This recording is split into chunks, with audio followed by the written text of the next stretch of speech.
Saya mau menceritakan sedikit tentang proses penyusunan bahan aksi puasa pembangunan tingkat Keuskupan Larantuka.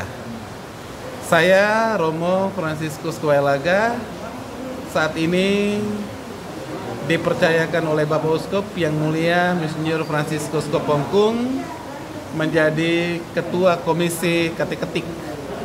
Dan salah satu gawe dari Komisi Kateketik itu dalam kebiasaan dan tradisi di Keuskupan Larantuka dipercayakan untuk bertanggung jawab penuh pada penyusunan bahan APP. Dan satu hal yang khas di Keuskupan Larantuka adalah tema-tema tentang aksi puasa pembangunan selalu dikombinasikan, selalu disesuaikan dengan tahun program pastoral. Contoh tahun ini misalnya tentang KBG dan kelompok kategorial tahun pastoral di tahun 2024, maka tema APP pun disesuaikan dengan tahun ini. Nah, kami punya penyusunan kali ini untuk tahun 2025. Dan tahun 2025 adalah tahun terakhir dari program jangka pendek tahap ketiga PJPT 3 Keuskupan Larantuka dengan fokus perhatian pada tahun evaluasi. Maka konsentrasi kami itu memulai evaluasi juga melalui salah satu dari pergulatan panjang tentang aksi puasa-puasa pembangunan dengan tekanan marwah dasarnya khusus tidak pernah berubah dari dulu, yakni tobat dan solidaritas.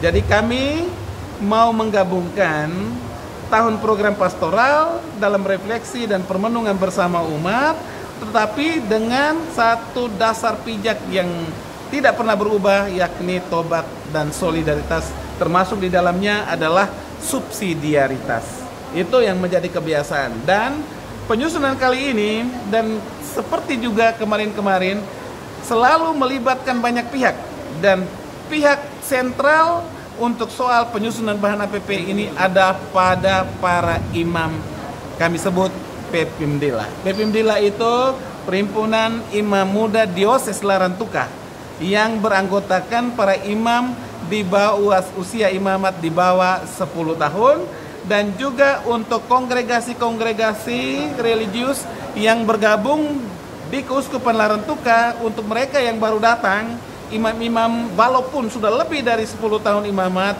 tapi kalau mereka yang baru bergabung dengan Keuskupan Larantuka, mereka pun dilibatkan di dalam penyusunan bahan APP. Dan kali ini memang yang hadir itu ada juga dari kongregasi Pasionis, ada juga dari Redemptoris, ada juga imam-imam muda dari SPD yang berkesempatan hadir dalam penyusunan bahan APP ini.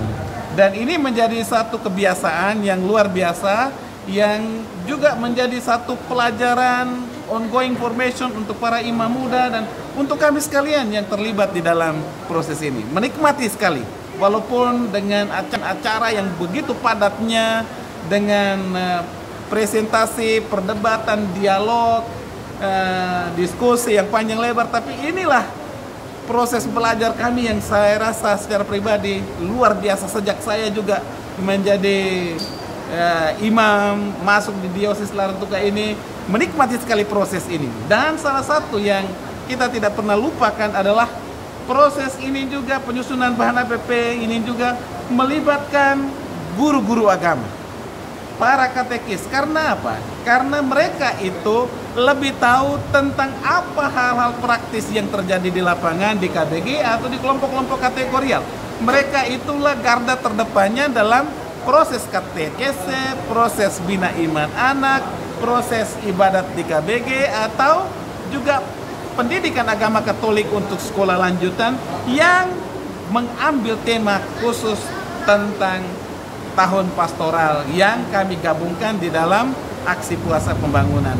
Dan inilah tradisi penyusunan bahan APP di tingkat Keuskupan Larantuka, dan ya kita melihat ada banyak hal yang kita belajar dari situ, sehingga sampai saat ini dan akan seterusnya pasti akan tetap dipertahankan satu tradisi yang bagus, yang luar biasa, yang melibatkan banyak orang, dan banyak orang juga belajar, juga terlibat untuk sudah mulai pelan-pelan ikut terlibat di dalam inspirasi, tobat dan solidaritas dalam kegiatan aksi puasa pembangunan di tingkat Keuskupan Larantuka. Hanya itu saja yang saya sampaikan. Kiranya juga ini menjadi pemahaman bersama dan informasi untuk semua kita dimanapun kita berada. Sekian dan terima kasih.